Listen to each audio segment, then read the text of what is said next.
Lucas, capítulo 1, versículo 50, y la palabra del Señor dice: y su misericordia es de generación en generación a los que le temen.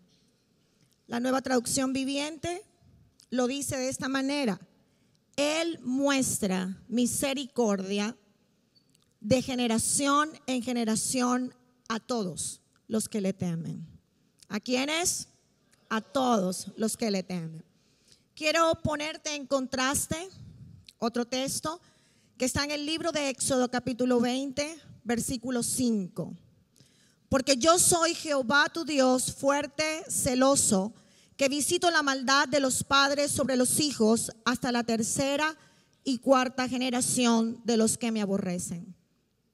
En términos generacionales, las dos expresiones finales de cada versículo tienen implicaciones muy puntuales en cuanto a la responsabilidad que tú y yo tenemos como padres frente a nuestras generaciones.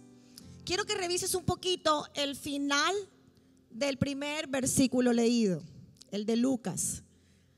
El versículo 50 del capítulo 1 de Lucas culmina diciendo: a los que le temen. Téngalo allí presente, a los que le temen. El versículo de Éxodo culmina diciendo: de los que me aborrecen. Estas dos expresiones marcan un contraste interesante para tocar en este tema que hoy Dios nos ha regalado, que lleva por título Misericordia para mis generaciones. Lo cierto es que Dios está interesado en demostrarte que Él tiene misericordia sobre tus generaciones. Posiblemente vengas de una familia o de una historia espiritual familiar muy terrible. Quizás puedas imaginar tu pasado, pensarlo y decir: ¿cómo es posible que con ese pasado Dios esté haciendo tantas cosas buenas? Pues te tengo la gran noticia: lo que viene aún es mejor, porque su misericordia es nueva cada mañana, y sobre tus hijos, sobre tus nietos reposa la misericordia de Dios. Pero estas dos expresiones me invitan a pensar en que esto tiene implicaciones en cuanto a decisiones. Es decir, como padres tenemos la capacidad de decidir qué tipo de herencia espiritual le entregamos a nuestros hijos. Yo puedo decidir dejar una herencia, un legado, una huella sobre la cual mis hijas puedan caminar en esta tierra si me decido por temerle a mi Señor. Pero también puedo decidir aborrecer a Dios y sus principios, y por lo tanto eso traerá consecuencias para mis generaciones, y lo que dejaré será una historia de falta de amor y temor a Dios. Tú y yo somos gestores de bendición para nuestras generaciones. Somos los padres los que decidimos qué tipo de generaciones estamos pensando y qué tipo de generaciones queremos dejar en esta tierra. Tú hoy estás aquí y tienes una gran responsabilidad. Tienes que dejar herencia, legado y huellas sobre las cuales tus hijos van a caminar. Del tipo de huellas que tú dejes va a determinarse cuán fácil le queda a tus hijos y a tus nietos el desarrollo por esta vida. Tú puedes dejar huellas de dolor y sobre esas huellas van a caminar. O puedes dejar huellas de bendición y sobre esa estructura de bendición tus hijos van a caminar. Y te tengo una noticia: las bendiciones que has alcanzado no se compararán con las bendiciones que ellos alcanzarán. La prosperidad que hoy tienes no se va a comparar con la prosperidad que ellos van a alcanzar. El poder espiritual que hoy tienes no se va a comparar con el poder espiritual que ellos van a desarrollar. Indefectiblemente, el rol de los padres juega un papel determinante en esta herencia espiritual. Quiero que vayamos nuevamente al versículo base de Lucas. Está enmarcado en un contexto muy interesante. Es una visita divina. Elizabeth estaba embarazada y recibe la visita de María. Y cuando tú te lees estos 80 versículos del capítulo 1 de Lucas, encuentras profundidades espirituales en términos generacionales. Me atrevo a pensar que es el pasaje bíblico de mayor contundencia a nivel generacional, porque está enmarcado nada menos y nada más que en la estructura generacional que venía por ese Mesías que pagó en la cruz del Calvario por tu vida y por mi vida. Y ese Mesías con su sangre vino a romper la maldición del pecado, vino a romper la maldición de la estructura pecaminosa de tu casa y vino a traer misericordia para tus generaciones. Aleluya. María visita a Elizabeth y tiene ese encuentro divino. Y me llama la atención que ese encuentro produce tal unción, porque cuando Dios reposa en la unción que tiene una madre cuando está gestando, lo que está dentro de ella es un potencial hombre y mujer de Dios que será transformador de la historia de esta humanidad. Y el uno era precursor del otro. Pero dice la Biblia que cuando Elizabeth vio o escuchó el saludo de María, su bebé saltó en el vientre. Y hoy declaro que en esta casa ministerial, a través de la internet, hay mujeres que son determinantes como María, mujeres que son parteras de poderosos hombres y mujeres de Dios, mujeres que tienen en su vientre, y si ya te nació, créelo, eres una María que tiene un potencial de hombre y mujer de Dios listo para entregarle a este mundo, porque la misericordia de Dios es para tus generaciones. Diga aleluya. Elizabeth le dice a María: bendita tú entre las mujeres y bendito el fruto de tu vientre.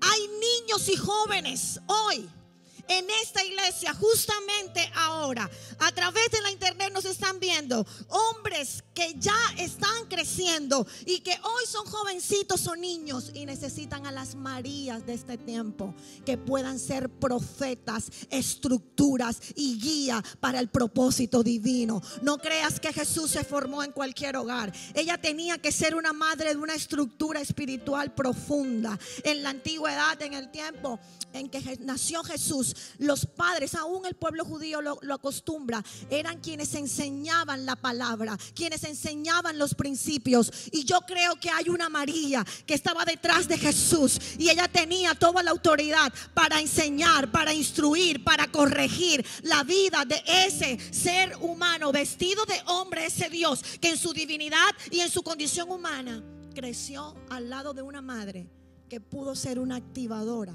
del propósito de Él en esta tierra. Poco se habla de María, y a mí me gusta hablar mucho de María, porque muchas hoy tenemos que copiar la estructura de esa gran madre, de esa gran mujer que pudo dar guianza a Jesús en su vida en esta tierra. Ve conmigo ahora al libro de Isaías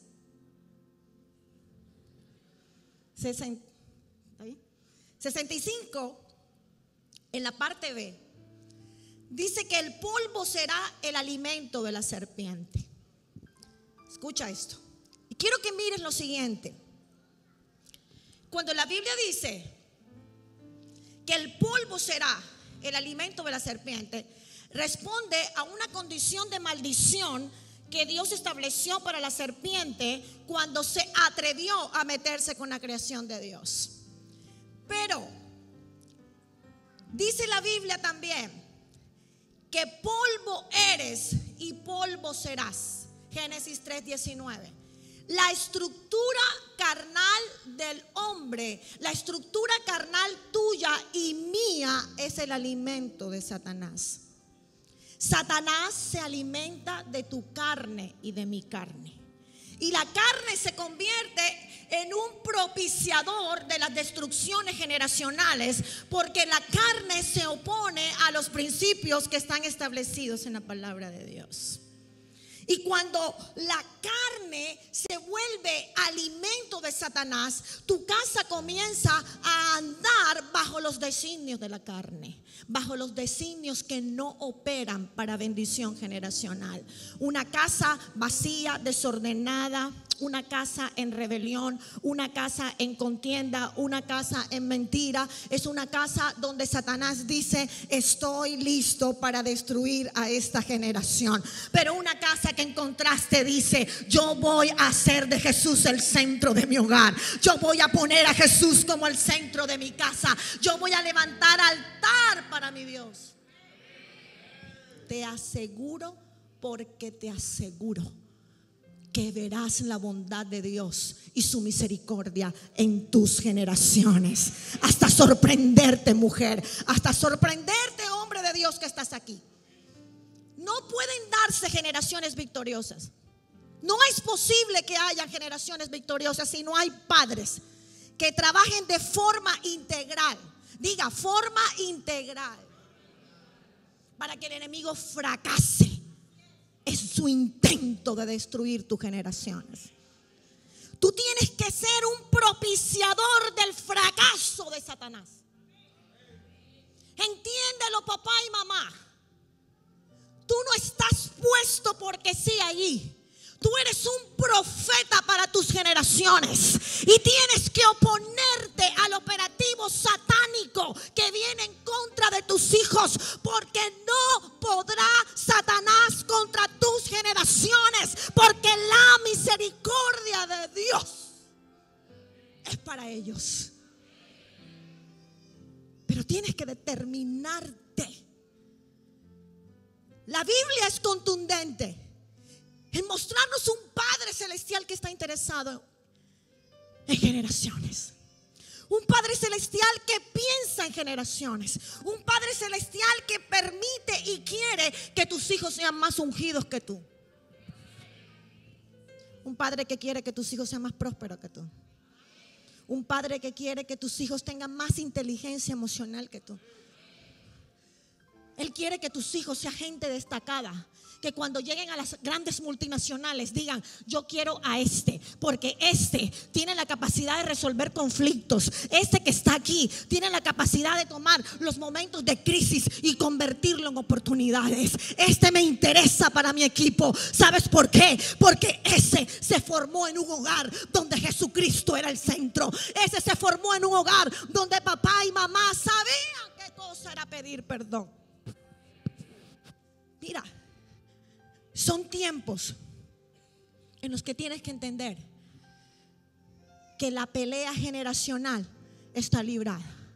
Y la iglesia de este siglo tiene que pensar en generaciones. La iglesia de este siglo tiene que pensar en que lo que hoy estamos haciendo se va a dejar multiplicado para los que vienen detrás. Oh, yo creo en una generación de jóvenes que predicarán mejores que nosotros. Yo creo en una generación de niños que está creciendo hoy y se van a levantar con un poder sobrenatural, que ministrarán mejor que lo que tenemos aquí hoy. Habrá más unción, habrá más poder, habrá más gloria. Esos son tus hijos, esos son tus nietos, esa es tu generación. Ellos son llamados por Dios porque su misericordia es para tus generaciones. Aleluya. Oh, mi alma te alaba, Dios. ¿A qué hace referencia la palabra generación?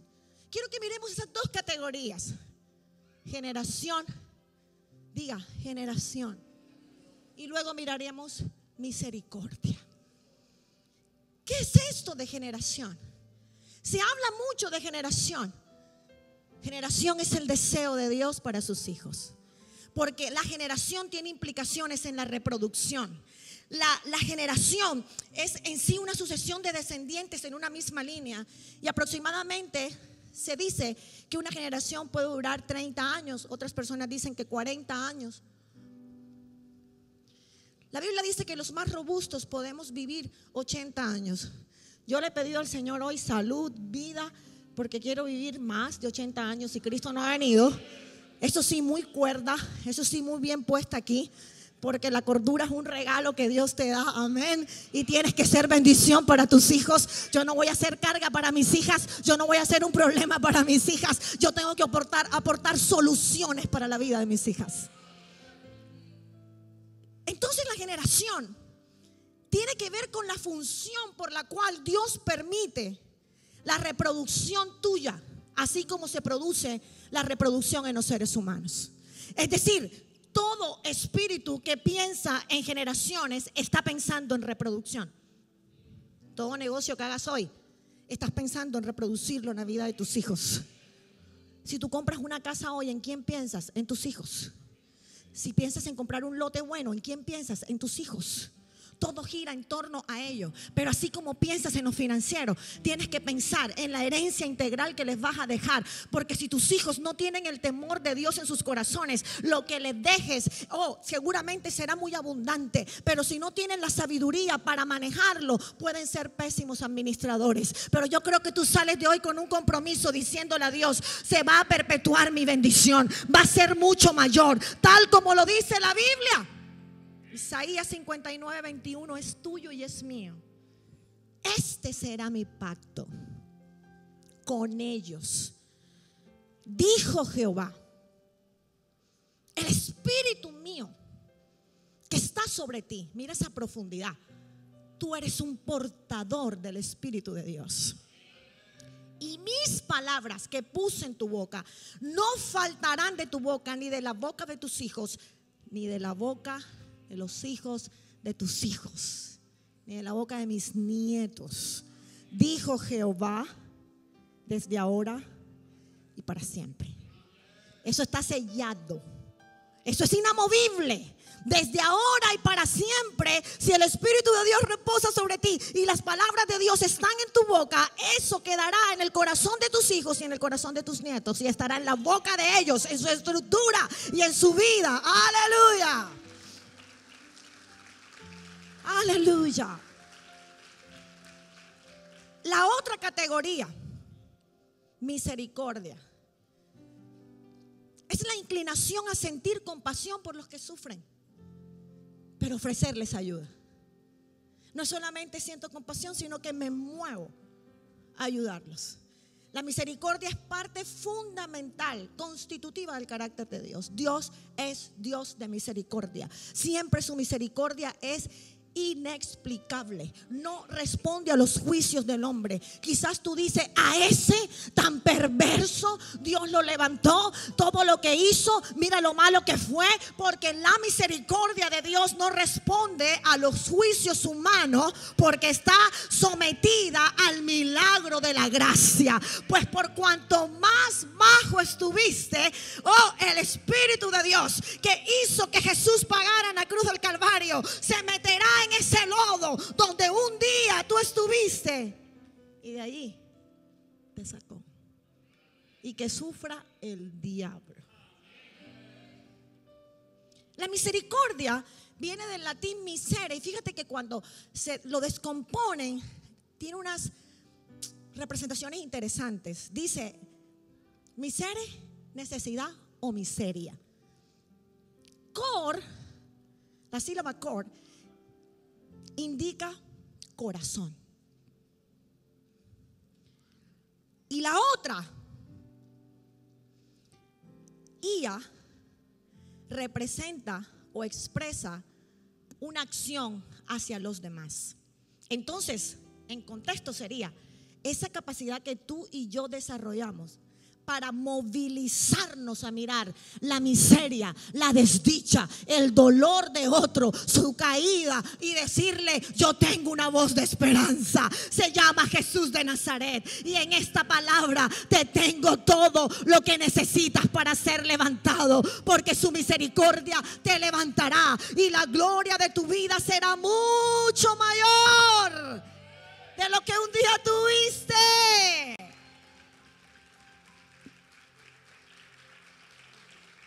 Misericordia en hebreo viene una palabra reamín con H intermedia, y me llama la atención que significa vísceras, y eso denota profunda intimidad. Es decir, la misericordia es un estado íntimo del carácter de Dios, pero también es del carácter tuyo. Porque la misericordia de Dios será mostrada en la vida de tus generaciones a través de ti. Misericordia, ese poder que desarrollas para movilizarte frente a la necesidad de tus hijos, frente a la necesidad espiritual de tus hijos, te moverá a ayudarlos. Oh, yo creo que hay un papá que si Dios le está diciendo, mira, yo tengo todo esto para tus generaciones, le pregunta, ¿qué tengo que hacer? Y Jesús le dice, he decidido dártelo por gracia. Pero fíjate, si tú inviertes en esta gran empresa tiempo, palabra, estructura, ideas que vienen del cielo, carácter, fundamento, principios, eso que estás viendo no se compara a lo que yo daré a tus generaciones. Oh, yo adoraría la gloria de Dios con todas mis fuerzas y le digo al Señor, oh Dios, ayúdame a mirar con tus ojos. Aleluya. Es el carácter de tu Padre. Quizás has caído, quizás hemos errado en la vida, quizás nos hemos equivocado. Aquí tienes uno al frente que se equivocó, pero muchísimo. Y por gracia te lo predico. Y me da dolor cuando a veces en las redes los religiosos critican el milagro de restauración que Dios ha hecho en mi vida. Ya no me afecta lo que dicen. Hace mucho rato me dejó de afectar. Pero ¿sabes en qué pienso? Y eso sí me produce dolor. Que todavía la iglesia de Dios, en sus ambientes altamente religiosos, prefiere ver a un caído más caído que verlo levantado y restaurado, porque pareciera que le daría, no sé, le da como rabia. Pero yo creo que la religiosidad, que es un espíritu tan fuerte que viene del reino de las tinieblas, no soporta la restauración, porque la restauración es fruto de la gracia y la misericordia de aquel que pagó en la cruz del Calvario. Y si un día caíste, si un día erraste, si un día te equivocaste, vino Jesús y lo cambió todo a tu favor en bendición y te levantó. ¡Aleluya!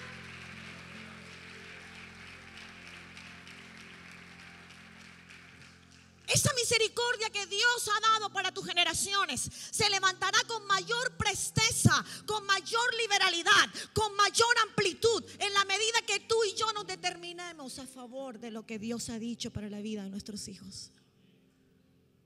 Yo no sé tú, pero yo creo que el compromiso que tiene la iglesia de hoy para formar generaciones poderosas está en cada una de esas sillas. Las generaciones poderosas nacerán de ti, de ti, de ti, de ti y de ti. Tú eres un gestor de generaciones altamente poderosas en el mundo espiritual. Pero cuando hablamos de misericordia, en términos de formación para los hijos, se tiende a confundir misericordia con permisividad. Y permíteme aclararte que la permisividad, el querer facilitarle la vida a los hijos, hasta tal punto de llegar a expresar, es que no quiero que sufran. Pues claro, todos los papás decimos lo mismo. Yo no quiero que sufran mis hijas, por supuesto que no. Y tú tampoco. Pero si mis hijas tienen que crecer en la vida, yo no puedo ser un obstáculo del proceso de desarrollo de ellas, porque ellas tienen que desarrollar su propio potencial de fe en el Dios que les estoy mostrando. Ellas tienen que desarrollar su propio potencial de confianza en el camino de mis hijas. No quiero quitarle las piedras. No necesitamos quitarle las piedras a nuestros hijos. Te lo quito para que no sufra. Te lo quito para que no sufra. ¿Qué pasará el día que tú no estés y no haya quien le quite las piedras? Tienes que enseñarlo a caminar en medio de las piedras, y con la fuerza que viene de Dios tomará la piedra, quitará la piedra, pasará en medio de la piedra, y como dice la canción, Jesús moverá la piedra, resucitarán los sueños, no habrá nada que teman tus hijos, por cuanto les has enseñado conductas, estructura, carácter, que dice a su corazón, esto es lo que tienes que hacer. Oh, aleluya, aleluya. Enséñales las herramientas de cómo defenderse en el camino. Enséñale estructura de carácter que les diga cómo resolver los conflictos. entrégale la luz que reposa en la palabra. Y ellos, aun cuando fuesen viejos, no se apartarán de ella. Timoteo fue conocedor de las escrituras desde su niñez, a través de una abuela y de una madre. Y ambas pudieron trabajar por una fe no fingida en un contexto religioso y cultural complejo, por cuanto su papá era griego. Y sin embargo, estas dos mujeres tomaron el poder y la autoridad de Dios para enseñarle a Timoteo la estructura de la palabra. Es el tiempo de que las piedras en el camino de tus hijos sean solo instrumentos para desarrollar una fe no fingida. Una fe que les diga: Jesús es poderoso para mover la piedra. Jesús es poderoso para mover la piedra. Traerá resurrección, por cuanto no hay otra cosa para tus generaciones que su misericordia. Diga aleluya.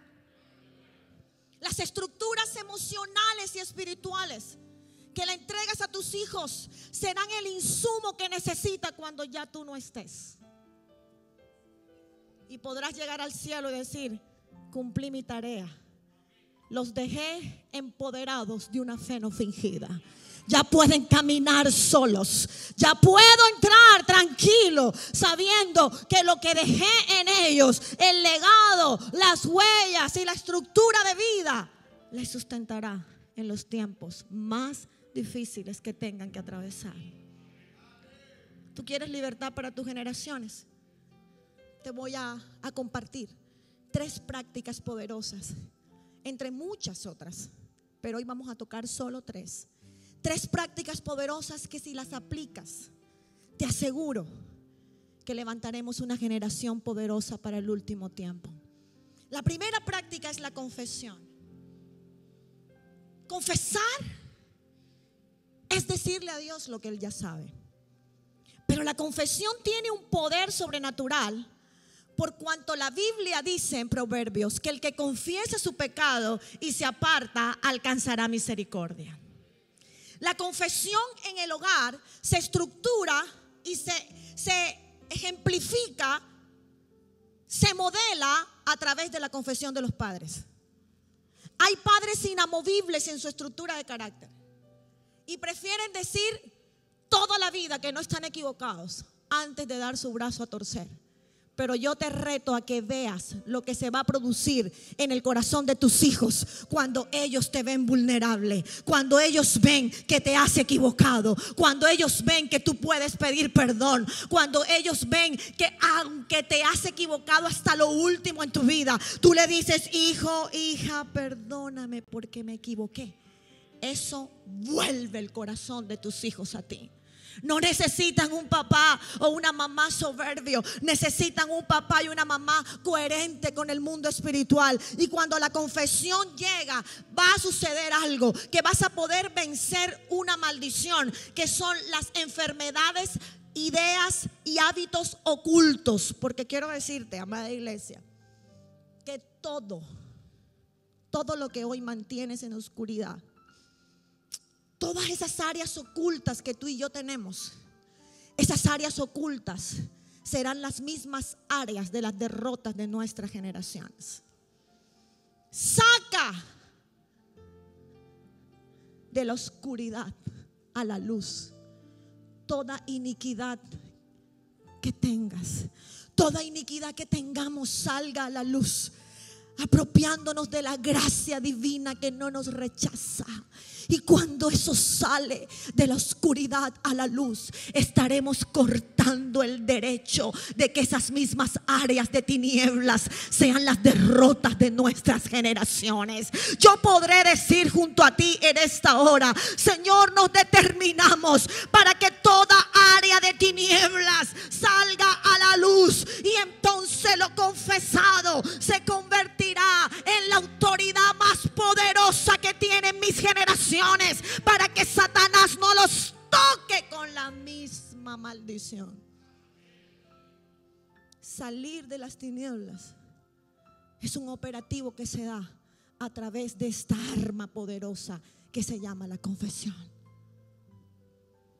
Cuando tu hijo crezca y él trate a su mujer, te aseguro que la tendencia para el trato de él hacia su mujer va a ser exactamente la que tú como hombre le has modelado.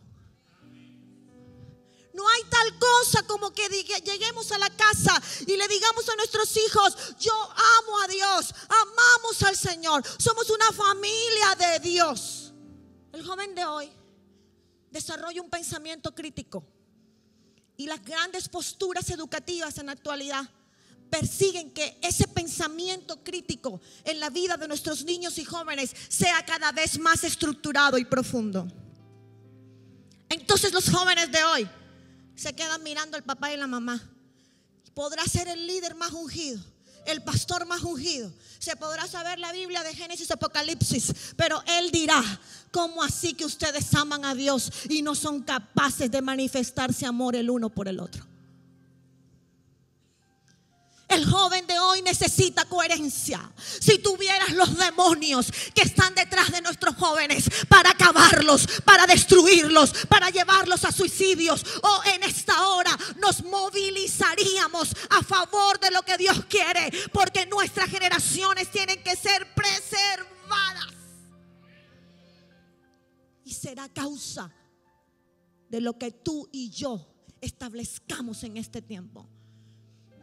La segunda idea de la confesión que quiero traerte es que no se puede hablar de confesión si no hay un piso de paternidad. Cuando tu hijo tenga una paternidad segura, vendrá tranquilo a decirte: papi, la verdad fui yo el que hizo eso. Me equivoqué hasta los fondos, papá. Perdóname, papi, pero fui yo. Yo recuerdo cuando niña que mi papá se movía a misericordia cuando la confesión era casi inmediata. Cuanto más nos demorábamos en la confesión, menos manifestación de misericordia tenía. Yo llevé correa. Mi papá me decía: Ingrid Patricia, lo hiciste. Y papi, que lo hiciste. ¿Qué pasó, hija? Papi, que yo lo hice. Papi, venga acá, mi muñeca, mi princesa, la hija de papá. Venga, venga, venga, hija. Venga, venga, hijita. ¿Sabes por qué? Porque me estaba enseñando que la confesión es un acto de la paternidad de Dios. Cuanto más hijo soy, más fácil me queda confesar mis tinieblas. Entonces, ¿qué tienes que enseñar a tus hijos? Paternidad. Y en los ambientes altos de paternidad confesarán todas sus bajezas carnales. La segunda arma que te quiero entregar en esta hora es un arma poderosísima. Porque fíjate, si tú crees que la confesión es un milagro divino y es fruto de la paternidad de Dios, la adoración, que es la segunda arma que te regalo, es tan poderosa por cuanto responde a lo que en esencia representó la creación de Lucifer. El carácter de Lucifer era indiscutiblemente un carácter de adorador. Yo quiero que vayas conmigo a una palabra que tú la has visto muchas veces. Está en Ezequiel 28:12. Quiero que la proyecten del B al 19. Ezequiel 28:12b, y lo leemos hasta el 19. Y cuando tú llegas a Ezequiel 28, en la parte B, se empieza a describir la estructura de Lucifer. A los que ministran liberación, ellos han probado que cuando tienen un demonio difícil de sacar, le leen este pasaje, ¿sí o no, hermano Sergio? Y de que se mueve el demonio ese, porque sabe el poder que tiene esto que te voy a leer. Tú eras portas el sello de la perfección. Lleno de sabiduría y acabado de hermosura. En Edén, en el huerto de Dios estuviste. De toda piedra preciosa era tu vestidura. De cornerina, topacio, jaspe, crisólito, berilo y ónice. De zafiro, carbunclo, esmeralda y oro. Los primores de tus tamboriles estuvieron preparados para ti. Tamboriles y flautas. En el día de tu creación. Oh querubín grande, protector, yo te puse en el santo monte de Dios. Allí estuviste, en medio de las piedras de fuego te paseabas. Perfecto eras en todos tus caminos. Desde el día que fuiste creado hasta el día que se halló en ti maldad. A causa de la multitud de tus contrataciones fuiste lleno de iniquidad. Y pecaste por lo que yo te eché del monte de Dios y te arrojé de entre las piedras del fuego. Oh querubín, protector. Se enalteció tu corazón. Por eso cuando hay ego, orgullo, enaltecimiento del corazón, inmediatamente estamos siendo copartícipes del ambiente espiritual de las tinieblas. Haga lo que quiera hacer Dios contigo. Te unja como te quiera ungir. Te ponga los hijos espirituales que tengas. Las manifestaciones poderosas del Espíritu Santo. Tú y yo tenemos que estar todos los días de la vida postrados ante la gloria de aquel que se merece toda la honra, toda la gloria y toda la exaltación. No se trata de ti ni de mí. Se trata de Él. Aleluya. Se enalteció tu corazón a causa de tu hermosura. Todos los paquetes de pecado sexual que tienen que ver con la imagen seductora de una mujer y la exaltación de la hermosura de una mujer con el ánimo de mediar en contextos de caídas espirituales, tienen el ingrediente de este espíritu. Es el mismo Satanás, la misma serpiente antigua que se está moviendo.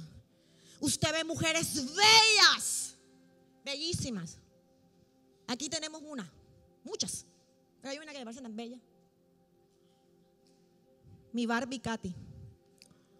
Tú ves a la Barbie Katy y es bella, pero carece de todo espíritu de seducción. Poderoso. Y la ves bella, radiante. Y yo la veo bella y digo, qué bella es. Hermosa. Pero no posee espíritu de seducción. Y hay otras allá afuera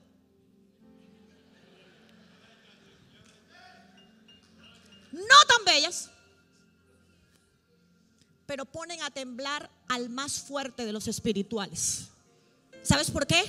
Porque en ella opera la serpiente antigua, Satanás y diablo, y la hace moverse seductoramente, la hace moverse como el hombre no soporta y puede hacer caer al más fuerte.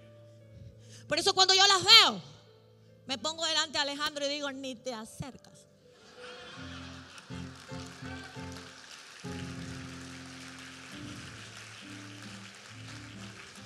Y él me ha dicho un poco de veces, estás loca, óyeme. Ah, tú también se lo has dicho, Carolina. Estás loca. Y Jaime, no me Katy, tú estás loca. Siempre estamos locas según él. Ay, no, pero es que si tú eres una mujer de altar, te la hueles enseguida, pasea y tú dices, ahí está, pero la venzo con el poder de la palabra del Cordero. Ay, ay, ay, ay, ay, ay, ay.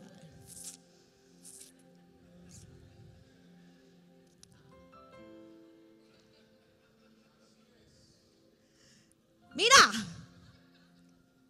yo las distingo hasta en las llamadas telefónicas.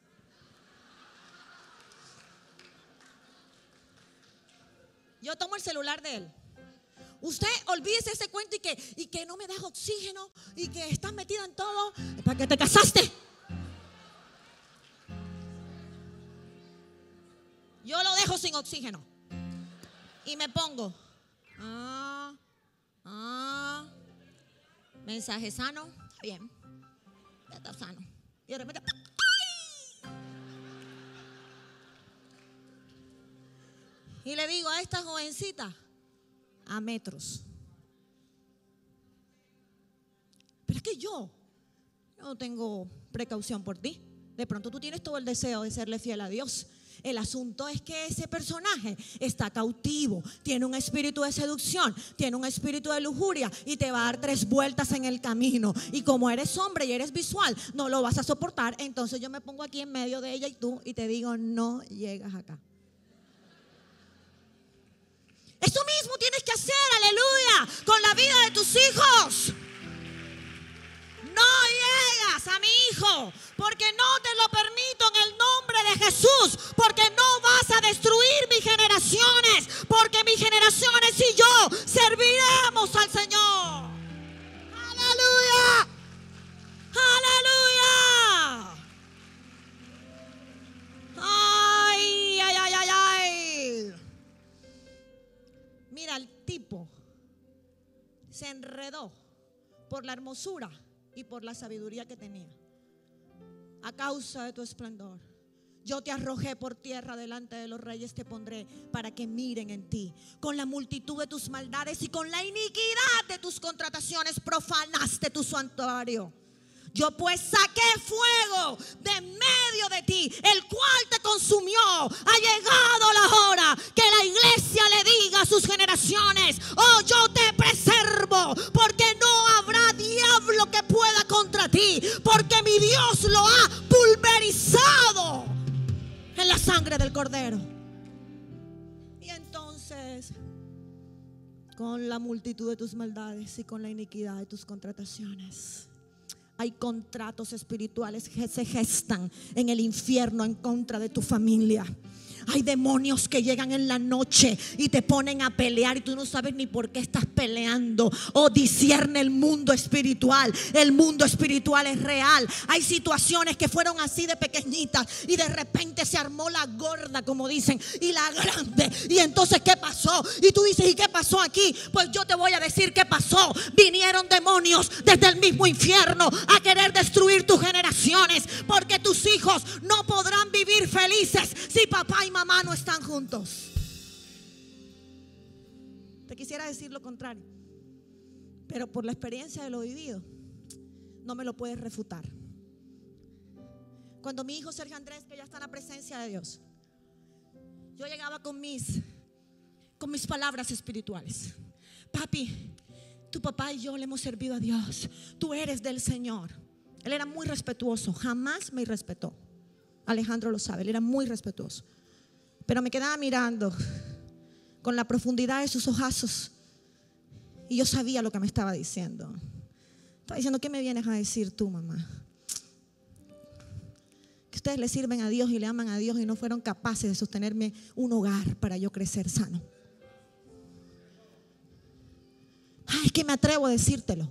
Aunque el diablo allá afuera me critique y me traten de adúltera, lo que les dé la gana, ni me importa. Pero le digo a Satanás, no me voy a callar.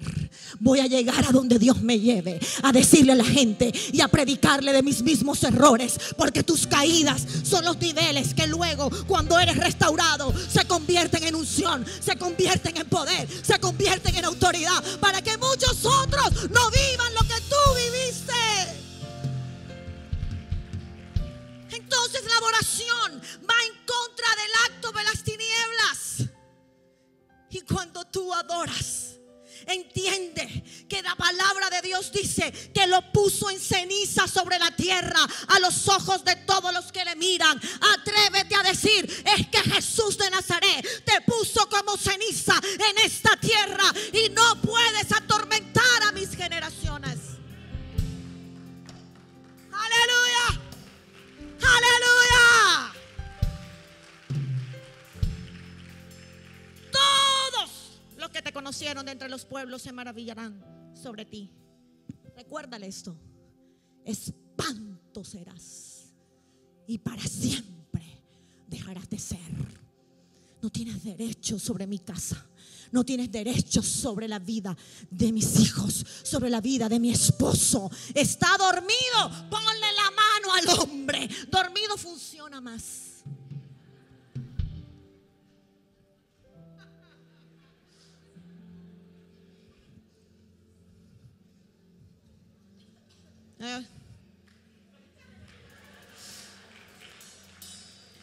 ¿No ves que Dios lo usó para secar mis lágrimas? Dios lo usó para restaurar mi vida. ¿Tú qué crees que Satanás no lo odia? Claro que lo odia, porque no soporta que a causa de la acción de este hombre, de su gracia, de su amor, de su cuidado, esta mujer que un día no tenía esperanza, hoy Dios te la ponga aquí al frente para decirte que la destrucción de un matrimonio destruye generaciones, pero cuando preservas la vida, la historia de un hogar, oh Dios, lo que viene es grande y poderoso para los tuyos. Aleluya. La adoración genuina va a romper todos los límites y abrirá las compuertas de los cielos. Ya a mí me preocupa, Julián, todo el equipo alabanza, que yo a veces los veo a ellos. Quiero que sepas que la banda que tiene esta iglesia es poderosa. La unción que reposa aquí es poderosa para la gloria de Dios. Y a veces los veo, levanten las manos. A ver, Julián, ayúdame, ¿cómo lo haces? A ver, levanten las manos. Iglesia, iglesia.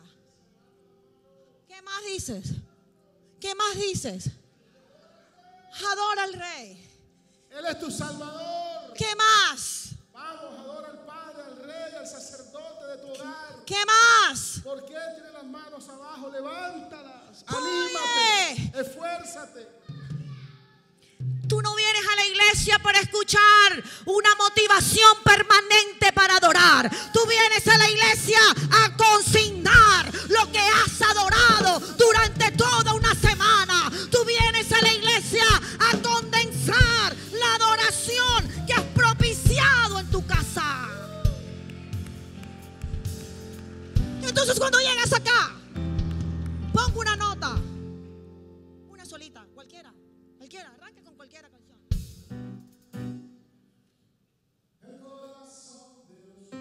Oh, y enseguida, oh Dios, comienzo a profetizar. Oh Dios, me olvido de lo que hay alrededor. Oh, porque sé que la adoración es un arma de poder. Y entonces me levanto a adorar y levanto los brazos y digo, está hecho, está hecho. No necesita. Escúchalo bien.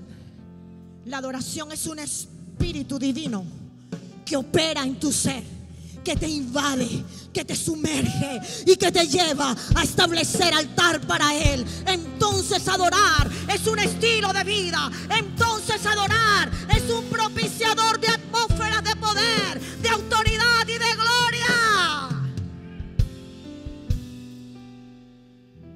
Me preocupa. Yo digo, oye, ¿qué tal que fueran a una de esas iglesias hermosas donde Dios me lleva a veces a predicar y hay un tambor? ¿Sí o no, Alejo? Un tambor, una pandereta. No hay aire. Sudaditos. Adoran al Señor. Techos de zinc, ardientes de calor. Yo de mi amada iglesia AMI con este aire espectacular, hasta sudo aquí, pero esto es delicioso predicar aquí. Alejandro no espabila para no sudar. Y tú llegas y tú te conmueves de ver la adoración de esa gente. Desde la nada adoran. No tienen nada aparentemente, pero lo tienen todo, porque saben qué cosa es adorar. Y a veces nos acostumbramos a la comodidad y nos acostumbramos a lo bueno que Dios nos ha dado y se nos olvida que no hay que tener un motivador para la adoración. Yo tengo un motivador dentro de mí y se llama la relación del Espíritu Santo. Ese es tu motivador. Ese te dice qué tienes que adorar, cómo adorar, qué decir, qué proclamar, qué establecer. Aleluya. La adoración se basa en una relación. Y los verdaderos adoradores son aquellos que aprenden a adorar en los desiertos. Porque si adoras en el desierto, no te costará adorar en la tierra prometida. Si te levantas a adorar en el desierto, cuando nada ves, cuando todo parece sombrío y tú adoras, oh, yo te digo, cuando venga la generación, aleluya, que viene después de ti, sabrá cómo adorar, sabrá que a Dios se le adora en espíritu, en verdad. Y entonces, ahí el diablo tiembla.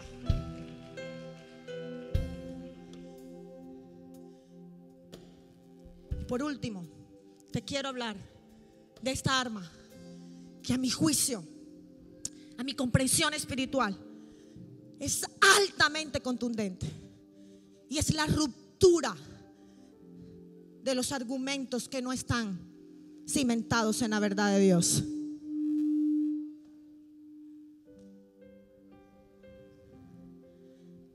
Un argumento viene del latín argumentum. Es un razonamiento mediante el cual se intenta probar, refutar o justificar una tesis, una proposición. Es dejar en claro algo. Bíblicamente, los falsos argumentos tienen que ser derribados, tienen que ser sometidos, llevados cautivos a la obediencia de Cristo, llevados cautivos a la verdad de Dios. Y en tu casa, en uno de estos devocionales de la semana, ojalá puedas leerte el capítulo 7 del libro de Job. En ese capítulo se condensan los argumentos de Job. Y Job tuvo aproximadamente 9 argumentos que los puedes ver allí. Job estaba en prueba, estaba en el más profundo desierto y estableció 9 argumentos que pueden ser agrupados fácilmente en 3 categorías. Y hay unos argumentos que tienen que ver con la vida y la muerte. Te pido que prestes mucha atención por cuanto hay muchos jóvenes aquí. El argumento de la vida y la muerte está cobrando un poder altísimo en el reino de las tinieblas. Hoy por hoy, Satanás está más que interesado en llevar a los jóvenes a suicidio. Todo el paquete de los problemas de salud mental está siendo la luz del día en la vida de muchos jóvenes.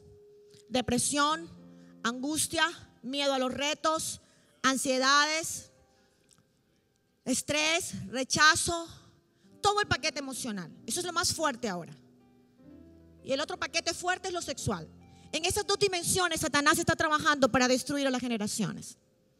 El padre que está aquí, la madre que está aquí, el hijo de Dios que está aquí, tiene que entender claramente que Dios ha establecido un poder y una autoridad superior en ti para derrumbar los argumentos que vienen en contra de tus hijos. A veces Nicole me llega con argumentos porque una amiga se burló de ella. Ella oraba de repente con mucho poder y autoridad y unos niños se burlaron de ella y entonces dijo: yo no voy a orar más con poder y autoridad porque se burlan de mí. Sabía yo que era una mentira, un argumento falso para dañar el propósito que Dios me ha dicho y le ha dicho a Alejandro que nuestra hija tiene. Me metí literalmente en oración y hasta en ayuno y le dije: no tienes poder, Satanás, si este argumento se derrumba. Es un argumento del alma. Es el segundo grupo de argumentos que maneja Job en el libro, capítulo 7 del libro de Job. El primero, argumentos frente a la vida y la muerte. Los segundos, argumentos frente al alma. Y el tercer argumento, categoría de argumento, es argumento contra la verdad que tiene que ver con la restauración del pecador.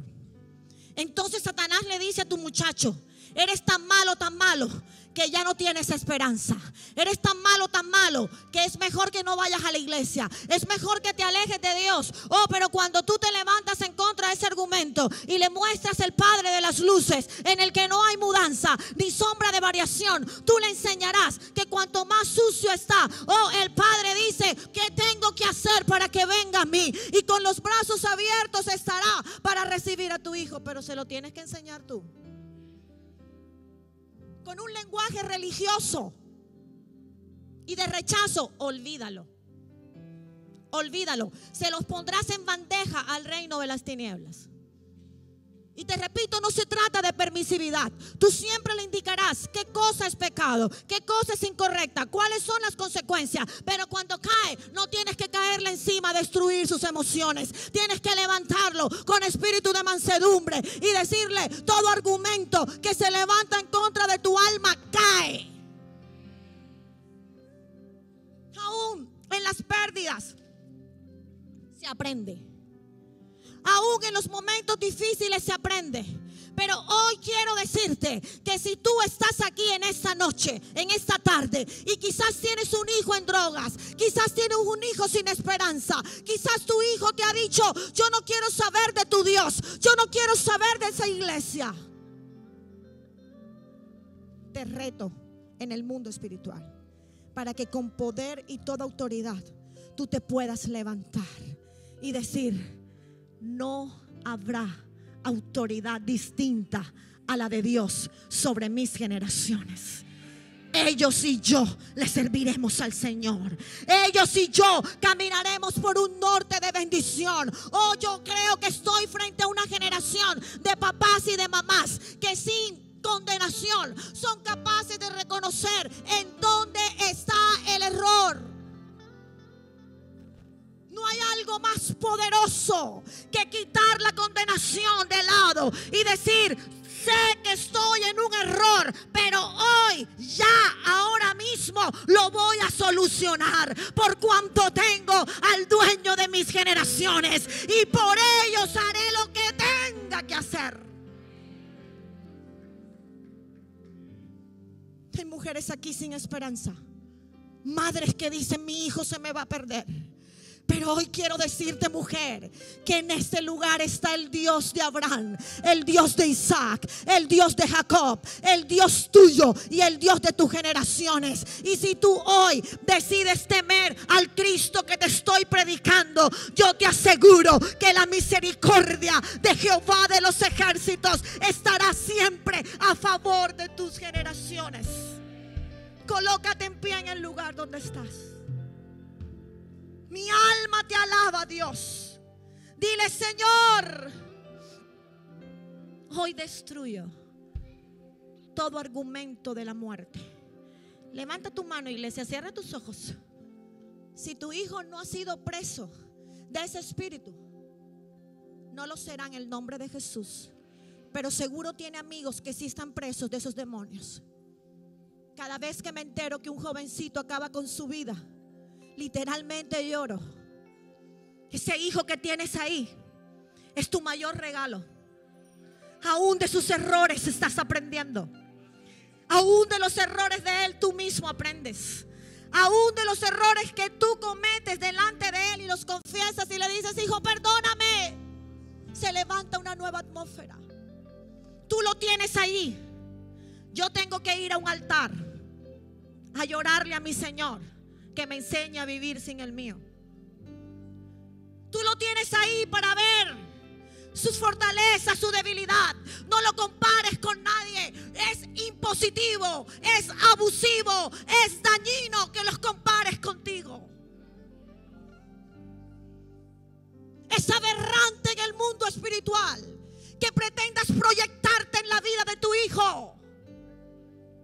Mi hija no tiene que ser una predicadora porque yo predico. Si eso es lo que Dios la llama a hacer, la apoyaré indefectiblemente. Pero si quiere ser una pintora, igual la apoyaré.